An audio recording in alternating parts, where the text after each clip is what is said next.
What I want to do here is go over the different speeds that you will encounter in animation, and the first one I'm going to discuss is constant speed. In animation, things are usually getting faster, increasing speed or decreasing speed, or they stay the same. So what would that look like in terms of spacing? Well, if we have this direction going this way, and we're just going to use a circle to move it across the screen, we could draw a circle like that. So the space in between is the spacing, basically. And so if we create a spacing as this, and this will establish our speed. So this spacing needs to be repeated as you go down the timeline, right? So it's going to look something like this. And when you're drawing, you're really estimating how that's going to go. And if you were on a digital program, it might be a little bit more accurate. But this actually suffices pretty well, and you can see it moving across the screen, right? So all these different changes in the spacing have to be even in order to get that constant speed. So what would that look like? It could look like this. So if you're drawing a circle on every page, and if you even the spacing out, it's going to look like it's moving at a constant speed.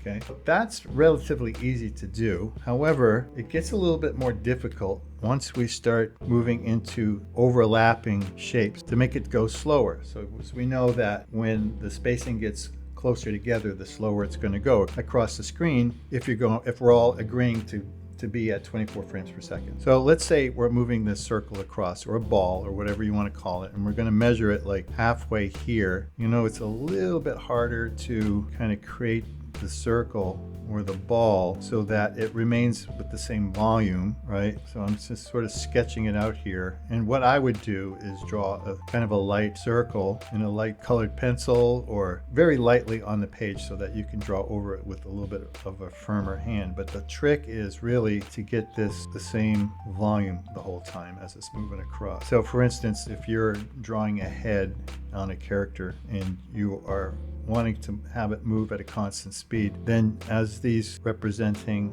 the frames as you draw, each one using onion skinning if you're using a digital program, or a light table if you're using paper, as it's moving across the page and you're using a light table, you want to kind of measure it this way so that you have that even spacing. And that might look like this. You can see the circle right over here as it's moving across this page at a constant speed.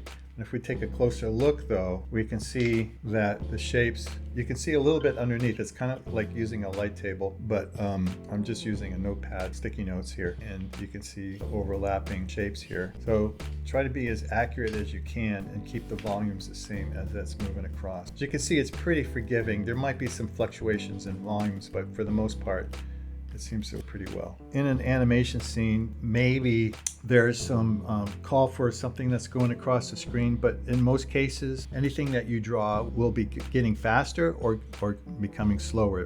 Not many times will there be actually a constant speed. For instance, if you're drawing a truck across the screen, then try to figure out the volumes of this. So here's this truck going across the screen, and then we want to measure the distance of how fast it's going at 24 frames per second. We got to keep this square or rectangle the same, and then we draw wheels, and then we kind of try to maintain that same volume. So that's the real trick. The spacing part isn't that hard, but it's actually trying to keep the volumes the same. That's the real trick behind doing 2D animation. Always got to be aware of those volumes. So that's moving across the page, and then you can see the spacing in between here, and then if you do the next one, it would be here. So whatever your drawing style is, I draw pretty rough in the beginning. Some people are much cleaner, but that's how you would try to move it across the screen at a constant speed. So that's one example. And another example would be somebody who's walking, for instance, and if he's walking, let's say this is the ground plane,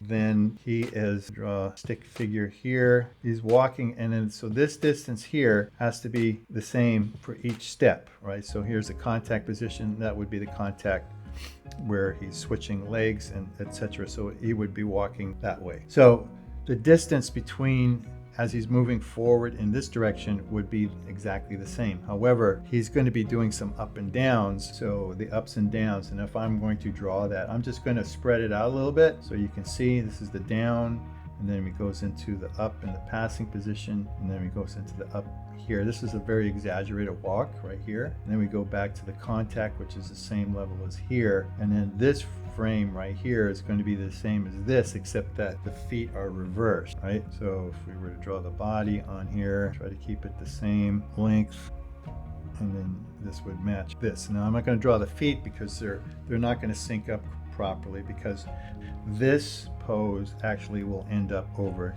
here. So I'm just spreading out the drawing so you can get the concept of it moving at a constant speed. So we have to somehow measure that distance so that it looks like it's moving at the same speed the whole time. Hopefully that makes a lot of sense. And the next one we're going to get into is the increasing speed, and we're going to talk about that in the next session.